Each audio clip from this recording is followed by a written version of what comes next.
So for those of you who are pretty adept at guessing things, you might have guessed when we did the Vesta R1 limited edition system that perhaps we would do a Vesta G1 limited edition system. I am pleased to announce that the Vesta R1 was a complete success. We sold out all 5 systems in a matter of hours, so we are actually going to be doing a larger run of the Vesta G1. At this point, it looks like we're probably going to do somewhere between 20 to 30 systems, and they are going to be, wait for it, painted green.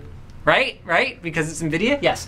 Okay, so we have our prototype system in the paint shop right now, but I wanted to show you what Crazy Russian's been working on at his crazy test bench. So this is the Vesta G1 in its most being tested form. So I'm going to walk you guys through the specs. We're actually going to do 2 different versions of the system. One of them is going to have a Core i7-970 6-core processor with 12 gigs of RAM. It's going to have a single GTX 590 and it will have an AX850 power supply. Now the upgraded version is going to have a Core i7-990X Extreme Edition processor, 24 gigs of RAM, and dual GTX 590s, for which it will need an AX 1200 watt power supply in order to run adequately. So we're going to be building for our demo system the more basic model, because that's what most people will likely be buying.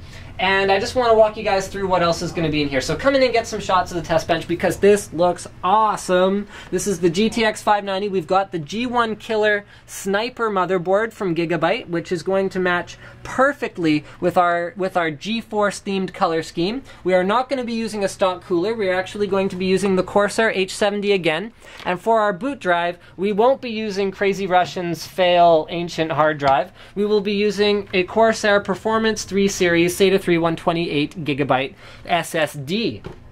I don't think I already mentioned we were going to use the AX850 in the base model, and we're going to have a Blu-ray writer. Actually, most of the specs are fairly similar to the R1. The big difference is going to be the GTX 590, and the other big difference is going to be that we are using the X58 platform with triple channel memory and a 6-core processor instead of the quad-core processor and P67 platform that we used last time around. So this is just, it's more of a variation rather than being like better or worse, because the G1 will be more suitable for things like video encoding, video rendering, anything with 3D. Okay, not necessarily games, whereas the R1, because it only has 4 cores, is not quite as fast for those things, but is also very, very fast for gaming. These are still gaming systems, and I think that's pretty much everything I have to say about the G1, so you guys do stay tuned, as we are going to be doing some in-progress updates on the Linus Tech Tips channel, and I will show you guys as soon as I get my hands on the case. It looks like it's probably going to be Monday morning I'll get a chance to look at the case. Don't forget to subscribe to Linus Tech Tips for more unboxings, reviews, NCIX PC videos, and all kinds of other great stuff. Thanks for watching.